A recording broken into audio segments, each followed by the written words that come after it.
Wake up, Detroit. I'm Joanne Watson, and this is your wake-up call.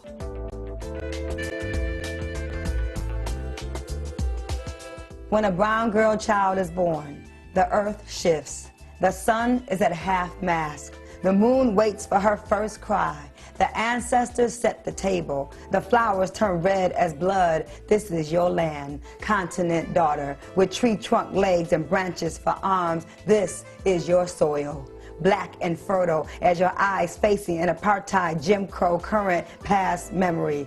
Some of us begin the removal of shackles at birth. We grow into the armor of struggle quickly. We brew courage and our tea, blend bravery into our Sunday dinners. Joanne Watson. Wake up, Detroit. I'm Joanne Watson. This is your wake-up call. We give God all the praise. Only God is worthy to be praised. We together. As we come together on this very special day, just a few days before the vote, all roads lead to getting out the vote. And we're so blessed on this day to have the Black Congress on Health, Law, and Economics partner and sponsor this broadcast, and led by the great attorney, Derek A. Humphreys, council leader of the Black Congress on Health, Law, and Economics, and he's going to give us a good word for getting out the vote today. Wake up, Detroit. Derek A. Humphreys is here. Well, wake up, Detroit. All right. Thank you very much. The Honorable Joanne Watson, the leader, the host of Wake Up Detroit for the past 20 years. And we're just so very happy to be with you. And we're happy that you have consented and WHPR has consented to host this zone call. And that we have much to talk about, and we have a great panel today, a great panel. And I'd just like to introduce them without speaking much more other than to say, here's the great panel. Sheila Armstrong, Dr. Sheila Armstrong, the president of the National Dental Association, representing 1,000 African-American dentists across the country, and also a native of Detroit, Michigan. And so we say hello. Hey, hey, Say hey. hello to Dr. Sheila Armstrong. Okay. We have with us also Dr. Levita Orr, who has been with us in the past. And Dr. Orr is a board-certified physician with over 25 years of progressively responsible experience in pediatric and administrative medicine. She has been with us also, a member of Alpha Kappa Alpha sorority. So she has some real interest in this race and getting Black folk out, as her soror is on the presidential ticket. And as we move across, we see Tony Harrison. Tony Harrison is one of the leaders across the country in Get Out the Vote activity. Yeah. He is a former state legislator in Alabama, and he is just a person who knows everybody. Yes, he does. As we move forward, Joe Davidson is with us. Joe Davidson, I've known Joe for many, many years. Joe is an esteemed and much rewarded journalist for the Washington Post, where his column focuses every week. I say every week, Joe, because I reread your columns whenever I see it. So every week he gives us insights into the federal government. Indeed, for the last year, insights into how federal employees in Washington and across the country, in Detroit also especially, fare in this administration. Joe, thank you very much. And he's also an alumnus of that esteemed show known as For My People. My. Project Bay. My. There we are. And so with that, as I look across and I see Dr. Dennis Rogers. Dennis Rogers, calling us all the way from Raleigh, joining us from Raleigh, North Carolina. North Carolina is in the house, and Dr. Rogers is our on the road campaign director. So he will be talking about his experiences this past week out on the road, talking to leaders about register, get out, and vote. And so I see, last but not least, the attorney. There she is. Dorothy Jackson. My. Good morning. Yes. Okay, and she is in Washington, D.C., and is the organizer of this Zoom from the Black Congress on Health, Law, and Economics perspective. Yeah.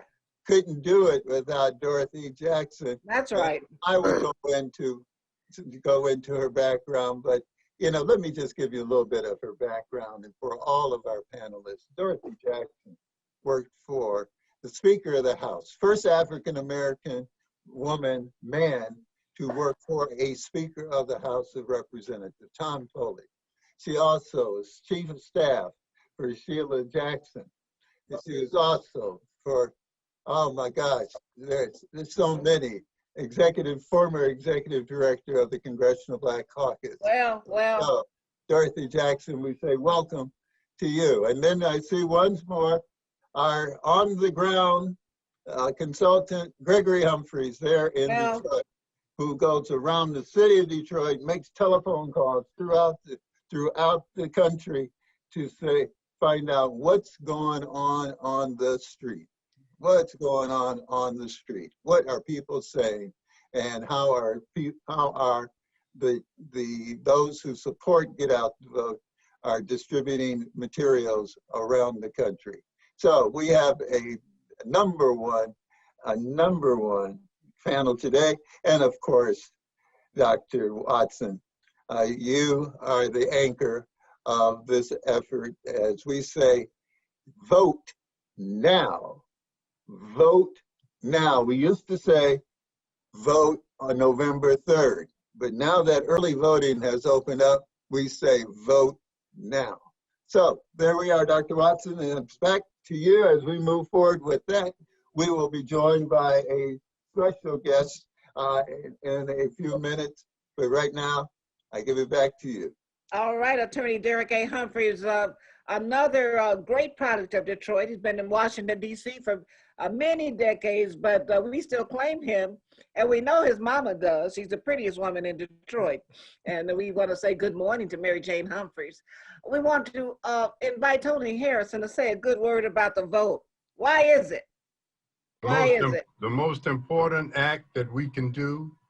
Blood has been spilled to get that act before us and in our hands. Yes. I'm an Alabama guy. Hey. And have a great appreciation for the struggle that took place in Alabama and across the country. You better say it. It is the most important thing that we can do in the next several days to try to get everybody that we know to appreciate this valuable moment that we have. And so I just hope that everybody will reach out to their whole networks and send a message out. Go vote now. Go vote now, over and over again, especially to their social networks, and ask folks to take that message and replay it back to all of their friends, cousins, nephews, and everyone else that they know, that the most important thing that we can be doing in the next number of hours is transmitting that message to America and everybody that we know. So that's my good morning. Let's go forward. Well, Tony, I just want you to know I just love you because of your Alabama roots. My daddy from Alabama, Crenshaw County. Where about? He's from Rutledge, Alabama, Crenshaw County, and Luverne. And in fact, my daddy had to leave town and come to Detroit to get married because I'm related to the whole town. Right on. Everybody in Crenshaw County is a cousin, so he had to come north to get a bride. Well, the Alabama folks went to Detroit and Chicago, as That's you know. Right. That's right. Well, so we are proud of you. A lot of Alabama folks are watching and listening right now, so we salute you and we thank you for what you've done in our state of Alabama, around this country, where you're so well respected for your sacrificial work on behalf of our people. Let's keep pushing forward. We got a moment to do it. Hey, that's it. And I want to ask Joe Davidson to talk to us about the role of media. You are such a respected journalist, one who's been really on the front line of telling it like it is. In many communities which would not have a focus, would not have a particular cutting edge if it were not for you, Joe. Well, thank you. But I think the role of the media is very important, particularly during the Trump administration. You better say it. Because I think reporters, excuse me, have basically done a good job of demonstrating, to put it politely, the inconsistencies of the Trump administration. Say it. To be more direct, a number of lies and falsehoods. The fact checker at the Washington Post has counted, I think it's now up to something like 20,000 misleading statements, falsehoods, lies, verifications on the part of Donald Trump. And so I think we have a responsibility to hold all of our elected officials and all of the candidates accountable. Sometimes we do a better job at that than other times. But I do think that the media has been aggressive in trying to cover the Trump administration and many of the ways in which it has attempted to politicize, and in fact has politicized some federal agencies. Just this week, for example, a district judge said that the federal government, the Justice Department, could not claim that the United States government was a defendant in a case of alleged rape by the president before he was president. So under Bill Barr, the Justice Department attempted to claim it was the defendant, which would have allowed the case to have been dismissed.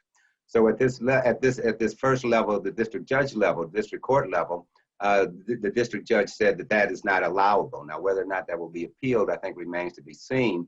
But I think this is another example of the way the current administration has attempted to politicize the federal government.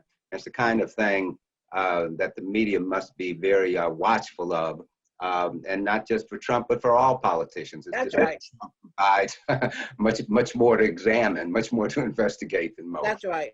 It's been a scandal a day just about since he entered office. Thank you so much, and thank you for being here. It's a great honor. Dr. Sheila Armstrong from Detroit, Madam President. Doctor, I know that you and your colleagues are doing more than examinations these days. You're also spreading truth. What kind of truth is coming out from those persons who are part of the National Dental Association? Well, first of all, thank you so much, Ms. Watson, for having me on Wake Up Detroit. I'm so happy to be here. And I'm happy to represent the National Dental Association today, as well as Alpha Kappa Alpha Sorority. You better say it. So much. As well as Detroit. As well as Detroit. Hey, come on now. First and foremost. So let me just say that me and my colleagues are, emphasizing the urgency and the need to vote. And I love what you're saying about vote now. That's right, vote right now. Don't wait till Tuesday, because really there is no excuse for us this year. That's right. We must get out and vote. African-American women are one of the largest blocks of voters, and we are going to do it this year, okay?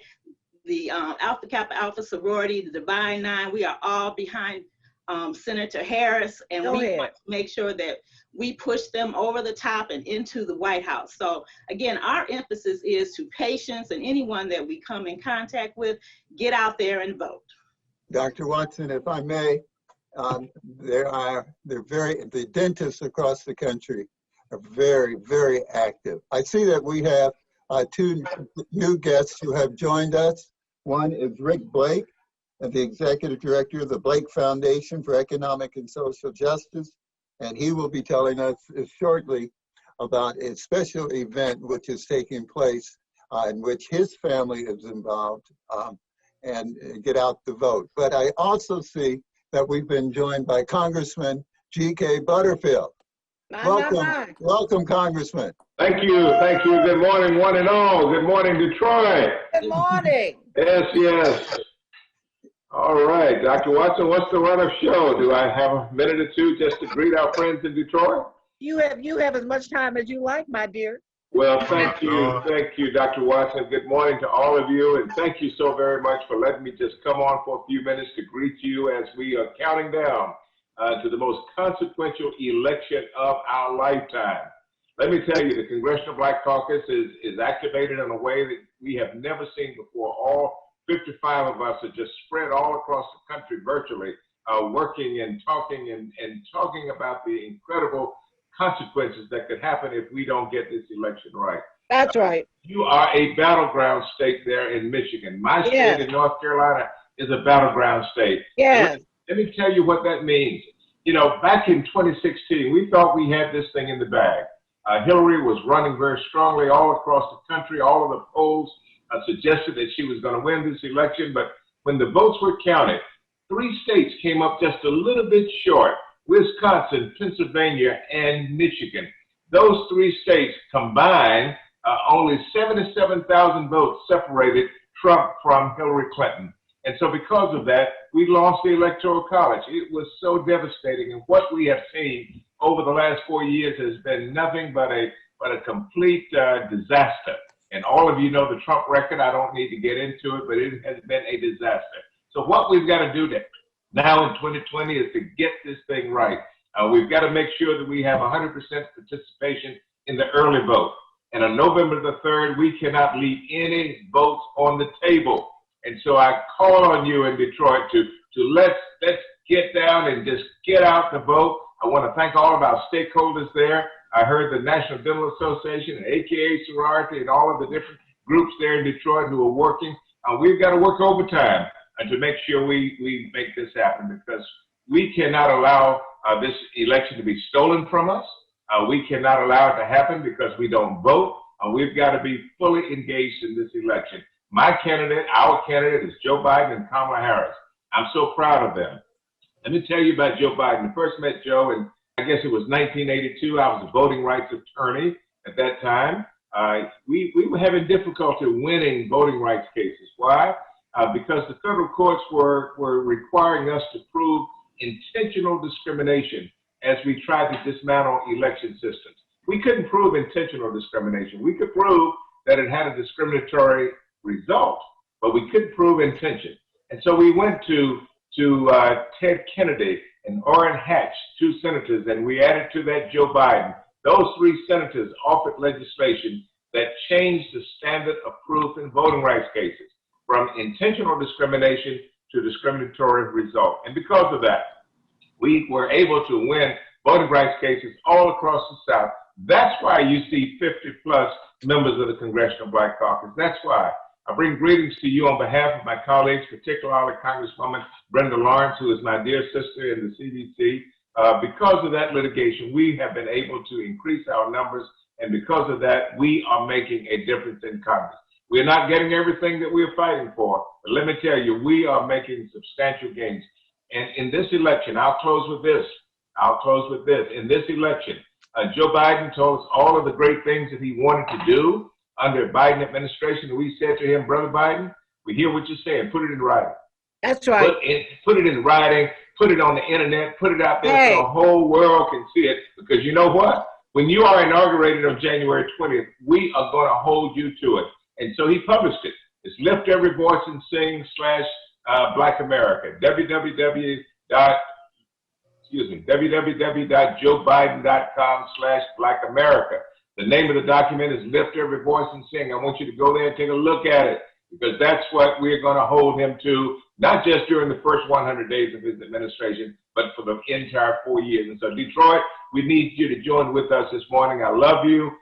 We're in this together. North Carolina is going to do its part. You do your part. The polling results yesterday in Michigan are very encouraging, but we've been down this road before. We know what good polls can do. It can lead to a disaster. So you've got to make sure we have a 100% turnout there in Detroit. Thank you very much, Dr. Watson, for your leadership. I looked at your bio this morning, and you are a phenomenal woman, daughter of an AME pastor. My Lord, I could preach a sermon about AME, I tell you. Thank you for your leadership in Detroit. Well, I thank you so much. It's such an honor, an absolute honor and a privilege to have you as a very special guest here, a member of the Congressional Black Caucus on Wake Up Detroit. I want you to know I'm an alumnus of the staff of the Honorable Congressman John Conyers. I was the only one he would allow to introduce him at major events. and this guy, he once had me fly all the way to Chicago to introduce him for a reparations meeting. And I said, I can't go, Congressman. My daughter's getting married tomorrow. Nobody can do it, Watson, but you. So I love the congressman. We miss our two Johns, John Conyers and John Lewis. We miss both of them. Absolutely. My Lord. Yeah. Absolutely. And we're so grateful to you for being a stand-up leader in the Congressional Black Caucus. I often have to remind people that Congressional Black Caucus was founded by Congressman Charles Diggs from Detroit. Yes. Conyers once told me that when he and Congressman Diggs went into Adam Clayton Powell's office to inform him that they wanted to start a Congressional Black Caucus, that the great Adam Clayton Powell leaned back in his chair, smoked his cigar, and said, y'all don't need a Congressional Black Caucus, you got me. Diggs thought otherwise.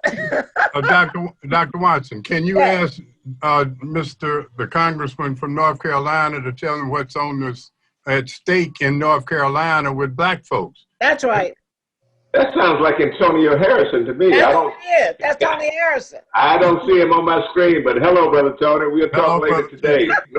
North Carolina is a battleground state extraordinaire. Let me tell you, we are a battleground for the House. People talk about the Senate and the presidential. We are battleground for the House. 1 year ago, we brought a lawsuit against the state, and we claimed in the lawsuit that the legislature engaged in political gerrymandering. That was, they drew the congressional boundaries in such a way that Democrats would never have a chance to elect more than 3 out of 13 to Congress. And you know, with all of the technology and software available now, you can do that. I mean, the software is smart enough to know how a voter is likely to vote. And using that technology, legislators drew the lines in such a way that Republicans had 10 out of 13 seats. We challenged that. And Eric Holder was our attorney. And we won the case. We won the case, and the legislature was given 2 weeks to redraw the line. And because of that, we are now in a position. I had to lose some Democrats in my district. Brenda Lawrence and I have talked about this before. Sometimes you got to give up a little bit in order to get some more. I had to give up a lot of Democrats in my district. And so my district has gone from 69% winning threshold to 54%. But by giving up those Democrats, they've now been redistributed into other districts across the state. And we are likely to pick up anywhere from 2 to 4 new seats in North Carolina. That's exciting. The Senate, we have 47 Democrats in the United States Senate. And because of that, Trump and McConnell are running the place. And so we want to pick up a net of 4, at least 4 Senate seats. We've got to hold on to Gary Peters up there in Michigan, and he's on a tough one. You know the backstory on that, but we've got to hold on to Gary Peters. We pick up a net 4, then we will run the United States Senate. We will run the United States House of Representatives, and we will have the White House. And so that's why our Senate seat and your Senate seat are so very important in this election. And we talked about the presidential, but also we have 6 African Americans on the statewide ballot in North Carolina. Hello. Unheard of. Hello. Unheard of.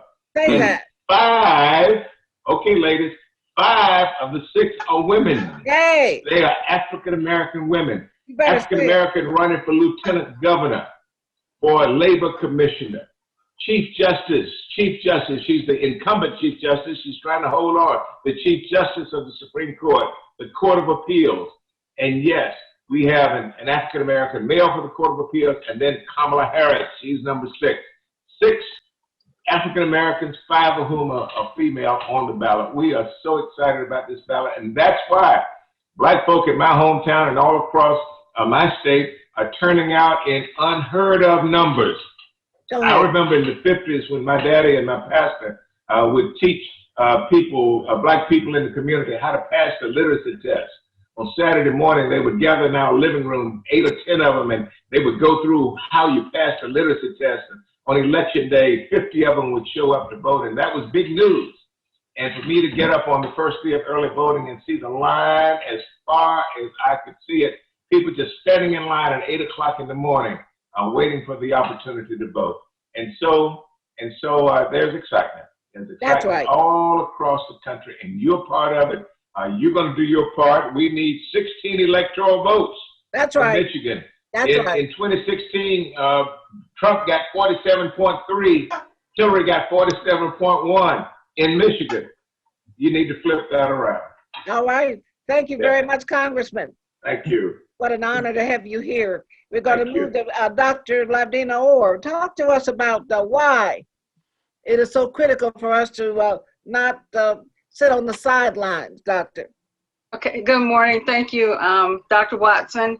It is critical because of the over 200,000 Americans that are dead, that should not be dead because of coronavirus. You better say that. That is why we have to vote for them, because they can't vote. They're not here because of the poor leadership we've had during this public health emergency. Yeah. Lack of listening to the physicians, the dentists, the epidemiologists, the public health experts, ignoring that. And here we are, over 200,000 dead, projected to have almost 300,000 more to die. If we don't get a handle on this, we need leadership that is going to get a plan in place and make sure we are protected. So that is why everybody has to vote. Our citizens that are thinking, I don't have a stake in this, they do. Everybody does. That's right. Because our future depends on it. You better say it. That's why. Well that said. Is absolutely why. Well said. Rick Blake, what are you doing special in order to make sure that we really ramp up the agenda as we get out the vote? Well, the Blake Foundation for Economic and Social Justice was formed recently, and my brother Jacob Blake, the father of Jacob Jr., who was shot in Kenosha, asked me to direct it. It's not a duty I take lightly, and it's part and parcel of what's happened to our people over time in terms of the criminality and violence against us. So 4 families, the Blakes, the Coles, the Taylors, and the Floyds, at this point, have formed the 4 families. And while our major concern is criminal justice issues and violence by police officers, particularly at this point, particularly in the states where the families are, we also go beyond that. We understand as a group and as families that voting is absolutely necessary to change the framework of how we live within our community. So tomorrow in Chicago, one of your sister cities, there is a massive rally downtown in Grant Park, which is the main park in the city. And the 4 families will be represented, but we've got, let me get this right. We've got Congressman Bobby Rush will be there, Jan Schakowsky will be there, our senators will be there, Reverend Jackson, and then some other people who are more involved in sports. Isaiah Thomas, who's from Detroit, and Mark Aguirre, who's another basketball player and a star, and a shout out to Will I Am of the Black Eyed Peas, because he doesn't mention this much because he doesn't want notoriety, but he's been very supportive of the 4 families, my brother in particular, the foundation, and this event. This is going to be a massive event in Grant Park. It starts at 1 p.m. Now, I do want to tell you that CNN is live streaming this. So Detroiters can watch it if they choose at livenewstime.com/headlines. So that's livenewstime.com/headlines. Now, what you can also do is if you're a subscriber to a cable system, you can sign into CNN and watch the live stream. Illinois is not a battleground state, but it's an important state. Yes. It's the home state of our former president, Mr. Obama, and we want to take it as much as possible in terms of percentage that we win by. Yeah. The reason we held it in Chicago very briefly is because my brother's son, who was shot, is doing rehab there, and so the family has gathered in Chicago around my nephew. Yeah. So this is for our families as well as for many other African American families around the country. This is a life and death vote. Our lives are being taken. We don't intend to allow this to continue. The foundation's mission is to work in hotspot communities to assist as arbitrators of violence, but we've between communities and police forces. One of Alvin Cole was murdered in Wisconsin by an African American police officer. So it's not just a black on white situation necessarily. We need to diffuse these situations. We need, as our Congressman Butterfield, who I worked with when I was in Congress, said, we need to have our massive vote, particularly Detroit and Chicago, Atlanta, our urban areas, and the Delta and the South, to make sure that we do not allow another 4 years of killings and violence against our people. So remember, tomorrow starts at 1 p.m. in Grant Park. It's the Get Out the Vote rally by the Families Forward. They gave themselves a superhero name.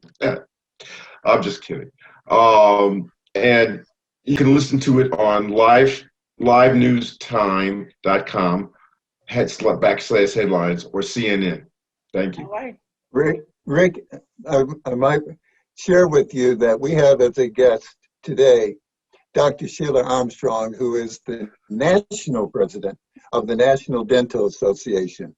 You know, those who are in the medical and dental fields are influencers, as indicated by the Gallup poll. And I'm certain that there are, and Dr. Sheila, that there are dentists in the state of Illinois, in Chicago, who you could get involved. Dr. Armstrong, would you like to share with him information about Black dentists in the state of Illinois who might be available?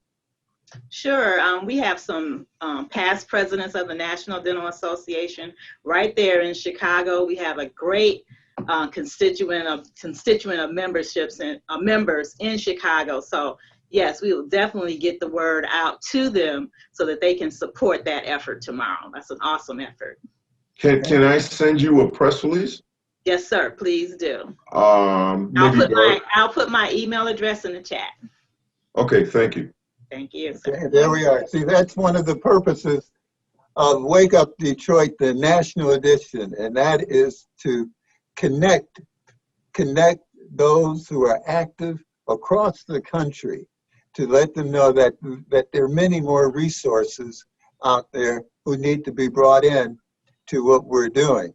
And as we move forward on this, I'd like to just ask Joe Davidson to just give us a thought. Joe, you wrote a column earlier this year entitled, "I Interviewed John Lewis 45 years ago. His commitment to voting rights never wavered." And if you could reflect on what Congressman Lewis said at that time about our working together, our coalescing, our getting out. In addition to his saying that the vote, I quote, "the vote is the most powerful nonviolent tool we have." Yeah, that was a very interesting period. I was working in Philadelphia at the time. It was in '75, so it was 10 years after the Voting Rights Act.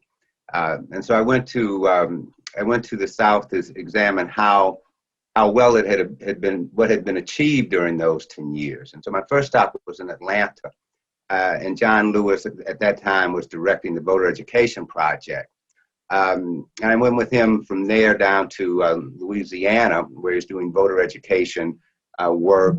and then to Jackson, Mississippi, where Benny Thompson had just been elected mayor, and he's now in the House of Representatives and is chairman of the Homeland Security Committee, and then up to the Delta region in Mississippi.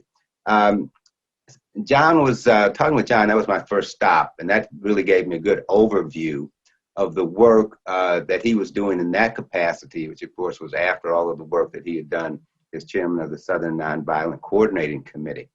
And I should say too that it came on the heels, just I guess 3 years after, the Black Political Convention that was held in Gary in '72, which was a very important gathering.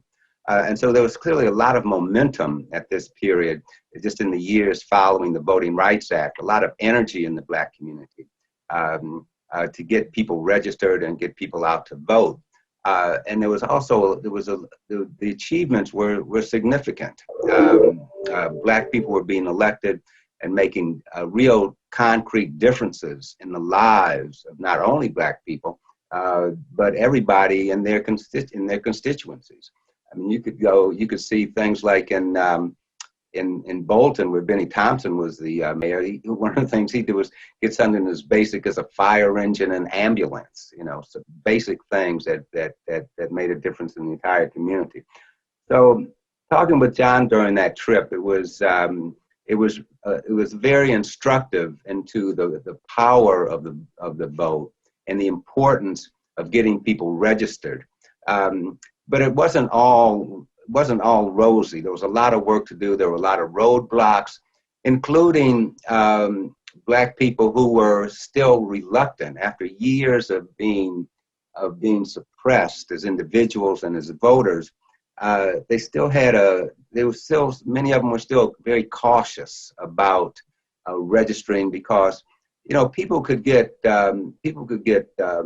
fired for registering to vote. They could be killed for trying to register to vote. There are all kinds of very serious obstacles, and the remnants of those remained 10 years after the Voting Rights Act. So I remember one time I was on that trip. I was up in the Delta with some voting rights workers, and I can remember this old guy just saying, we appreciate what you're trying to do, but we're just not going to register. They were still very much afraid of all of the circumstances that surrounded them. And so, John's work was just incredibly important, as was many other civil rights leaders. My father-in-law from my first marriage was Fred Shuttlesworth in Birmingham, and his home and church were bombed. Right. He was attacked personally, physically attacked. Went to jail, more times than he can count, and they had more cases before the Supreme Court at one point than anybody. I think these days we have to remember the work of people like John Lewis and Fred Shuttlesworth and others, because they really sacrificed so that we can be in the position where we are today. And when I hear some people talk about not voting, it just blows my mind. I can't imagine what planet they're on.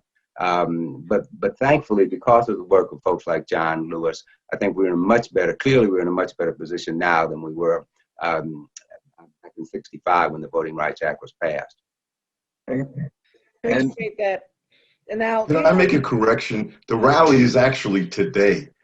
My days have run together, and but the rally is actually today at 1 p.m. in Grant Park. My bad. Thank you, Brother Blake. Thank you. Your recollection of the valuable, precious time you spent with the great John Lewis, the legendary Congressman John Lewis, is so priceless. What a tribute to us today. As you were talking about traveling with him on the very critical issue of voting rights, which brings us here today, voting rights, voting priorities. I can't help but think about the legacy of Reverend Dr. C.T. Vivian, and he and John Lewis went home to the Lord on the same day this year, my Lord, and how Reverend Dr. C.T. Vivian was knocked down on the courthouse steps by that racist Jim Clark. but never stopped preaching, never stopped leading, never stopped talking, and got up to demand that the people had a right to vote right there in Alabama. So I thank you. Thank you for your legacy. Thank you for honoring the great John Lewis and its significance and the priority of voting rights. And Dr. Watson, I'd like to just share some information with our panel. I think many have seen this information, but it's worth repeating. And that is, in 2016, in the 2016 election in Milwaukee, 93,000 African Americans didn't vote. The difference in the outcome was 23,000 votes. In Miami, 379,000 African Americans didn't vote. The difference in who won Florida was 113,000. Indeed, in Philadelphia, and we will have on the show tomorrow a report from Philadelphia and what's taking place there. In Philadelphia, in 2016, 238,000 African Americans did not vote. And the difference of victory in Pennsylvania was only 44,000 votes. In Atlanta, 530,000 African Americans didn't vote. The difference in victory was 211,000 votes. The question is, what are we doing today? What are we doing now to ensure that we close that gap, in motivating and encouraging and instructing our folk to come out and vote now. Vote now. Dennis Rogers, maybe you could share a little bit about what you have seen as the BCHLE on the street person talking to different campaigns. Well, what we've seen is and thank you for that transition. What we've seen is on the ground, early voting is working. We see right now that there have been 20 million in-person votes cast in early voting. There have been 33 million early votes cast in battleground states, and there have been 50 mail-in early ballots cast for a total number of 70 million early ballots cast, according to the Washington Post reported today. And so on the ground, what we're seeing happen is that the apparatus that is the Black Get Out the Vote machine is kicking in. We're seeing, for example, on college campuses at Texas A&M, Texas Southern, and at North Carolina Central University, that the band wearing their Black Lives Matter mask are actually marching to the polls, and that students are marching behind them, and they're marching in the spirit of COVID, in the sense that they're covering themselves and they're keeping a social distance.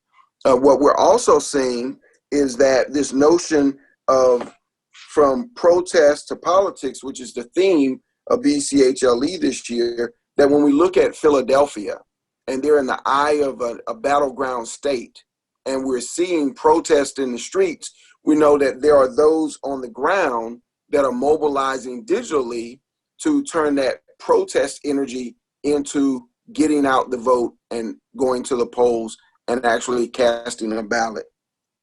We see that also in the state of North Carolina. We had on G.K. Butterfield, Congressman Butterfield, and in his very district, there's an organization called the Durham Committee on the Affairs of Black Folks, of Black people.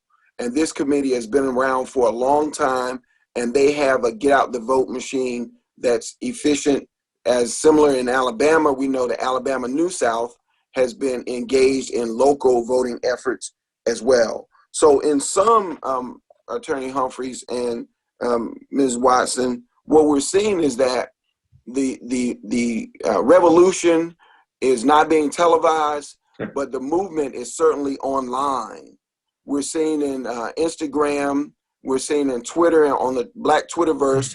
We're seeing in the Black blogosphere advertisement that's complementing advertisement in the Black media. And we're also seeing messaging coming from influencers, people like the young man that owns, the two young owners that started the Gathering Spot in Atlanta that recently hosted the vice presidential candidate for the Democratic committee. And so we're seeing people leveraging their network to actually work the polls. And the party has begun. For all listeners, we still must continue to get out the vote early and to vote on election day as well. It is not a done deal. Everyone has not gotten out to vote yet. And in some states, people can still register to vote the day of That's right. election, the day of their actual voting. And so we need to be cognizant of that as well. That's right. That's right. That Michigan is a same-day registration state now. Wanted to ask the great attorney, Dorothy Jackson, the sister who is an influencer of many movements, and we call her the executive producer of this program, the national edition of Wake Up Detroit, sponsored by Black Congress on Health, Law, and Economics, to talk to us about the importance of anointing yourself to be engaged in the solution on Tuesday. Thank you, Reverend Watson. I think it's important, and we talked about this also last week, when you see a need to step in and fill it. I like, following up on what Dennis said, we do have a lot of social media, young people active.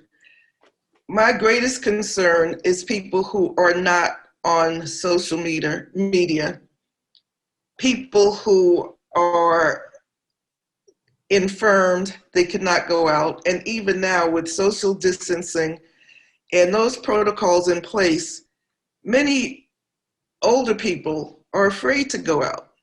You know, they order everything in. So this presents a great challenge to the people who do the organizing, the getting out the vote. I mean, college students are very healthy and viral, but we have to think of anoint ourselves. That's right. To get out the elderly, people who are sick, and have more education, like Dr. Orr said, about what this virus can do and what it does. Because she mentioned the figure 200,000. That's 200,000 votes that we don't have now. That's right. And back to what Mr. Davidson said, I think as a people, we are very visual. So I think when you think of John Lewis being beaten bloody that day on the Edmund Pettus Bridge, my Lord, that's a kind of a wide image that we're all used to seeing now.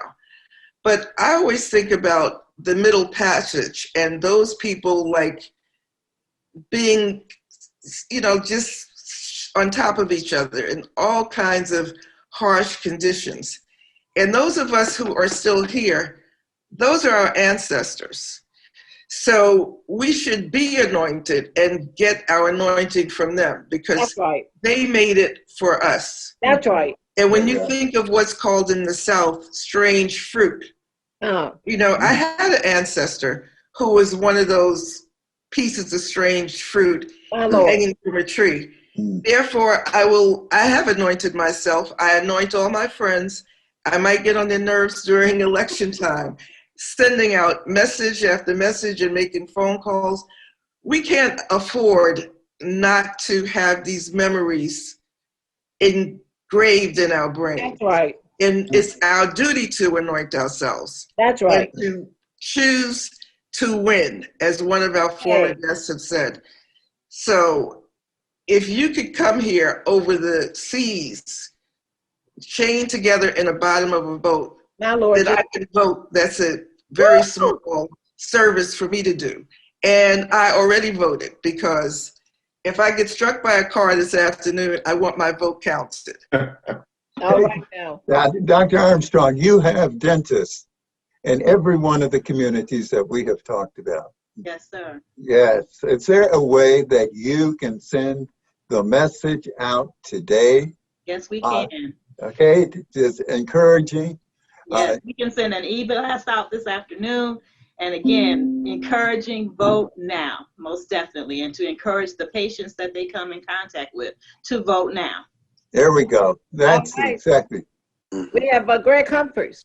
Greg Humphreys, in these closing moments, what would you urge people to do who are still sitting on the sidelines and have not been moved to participate yet?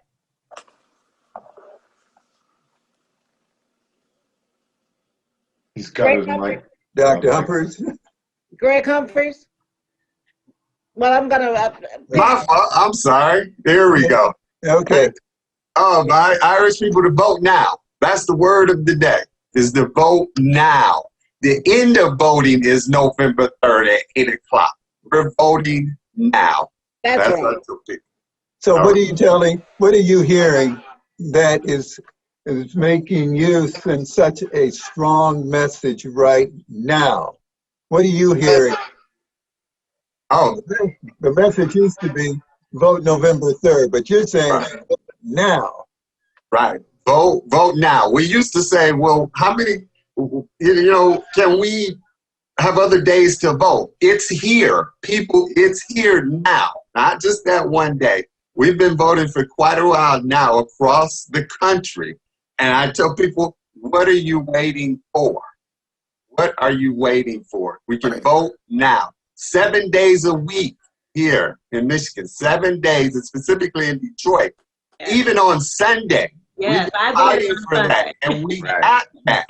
That's right. Saturday and Sunday, no excuse. No excuse. And remember the kind of enthusiasm, for those of us who are Detroiters, remember the kind of enthusiasm we had when Coleman Young was elected? Yes.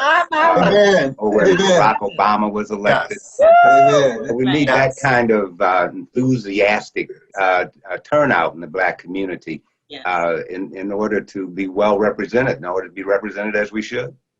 Right. Derek, can I add in on all of the messages that have been projected out of this conversation on social media? Would everybody use their social medium, whatever are the accounts that they had, whether it's Facebook, whether it's Instagram, whether it's Twitter, to send out that message, vote now. And if everybody that gets that message via will also then turn around and re-forward that message. We could have thousands upon thousands of folks getting a message on vote now, no later than the 3rd. If you just imagine how many Facebook folk and how many Instagram messages can go out through the social medium to send that message to the Black folks across this country. It's just phenomenal how many people could get a message on that importance. Yes, Dr. Orr. Dr. Orr, I think that you are a member of the National Medical Association. Yes. Like the Black physicians across this country. Now, you've heard the commitment that the National Dental Association has made. Could you help get such a similar commitment from the National Medical Association, and perhaps Dr. Armstrong could make a telephone call to the National Medical Association to ask the National Medical Association to join in with what Tony Harrison has just told us? Absolutely. Yes, absolutely, I will. Absolutely. Derek, one quickie. One of the things that's going to happen at the rally today is that there will be voter registration and there will be transportation available to take people to the polls as well. Excellent. Excellent. Excellent. I want to say a special word of appreciation to every one of the very special guests who's been a presenter today on Wake Up Detroit, National Edition, sponsored by the Black Congress on Health Law and Economics. Our effort is to absolutely to get the vote out, to prioritize this as the single most important act and event that we can be engaged in at this time. I want to ask our sponsor, our leader, Attorney Derek A. Humphreys, to give us closing remarks, please. Well, thank you very much, Dr. Watson. We couldn't do it without you. We could not do it without you. You have made your program, and R.J. Watkins has made available the television station that he has. to make this happen and bring us together to talk about how we can coalesce and work together across professions, across jurisdictions, across cities, across the country to get out the message, vote now. And we are grateful to you for your working with us and hosting us and giving us pointers about how to be effective communicators. And we thank you. And we have, of course, Joe Davidson, who is in print media, okay? Who is in print media, who now also has shared with us how print media can be influential. So all of us working together and continuing to send the message when we get off of this broadcast, that each one of us will get onto social media, as Tony has suggested, and send a blast out to our friends and family and acquaintances and business contacts to say, vote now. Okay? Vote now. And we thank you. It's an honor and a privilege to have had all of you as very special guests. And we're so happy that the word has gotten around that we ought to deputize ourselves. So send that vote now message throughout every constituency we're related to, every group we belong to, all the contacts on our contact list on our cell phone, all the social media platforms that we're connected with should receive that vote now message from each of us.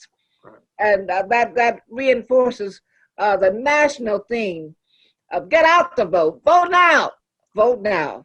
Thank you all again for being a very special part of Wake Up Detroit National Edition, sponsored by Black Congress on Health Law and Economics. Wake up, Detroit. Vote now. Vote now. Vote now. Vote now. Vote now. Vote now. Wake up, Detroit. I'm Joanne Watson, and this is your wake-up call. When a brown girl child is born, the earth shifts. The sun is at half-mast. The moon waits for her first cry. The ancestors set the table. The flowers turn red as blood. This is your land, continent daughter, with tree trunk legs and branches for arms. This is your soil, black and fertile as your eyes facing an apartheid Jim Crow current past memory. Some of us begin the removal of shackles at birth. We grow into the armor of struggle quickly. We brew courage in our tea, blend bravery into our Sunday dinners. Joanne Watson, you understand nation building is not a part-time job. This dedicated life is sometimes lonely, a vulnerable choice, but it is the only way you know how to operate. You are wired for the movement in your black women bones, even when tired, still fighting, still organizing, still singing morning spirituals. You are born to lead, even in your own family, the eldest of 10 children born to Jefferson.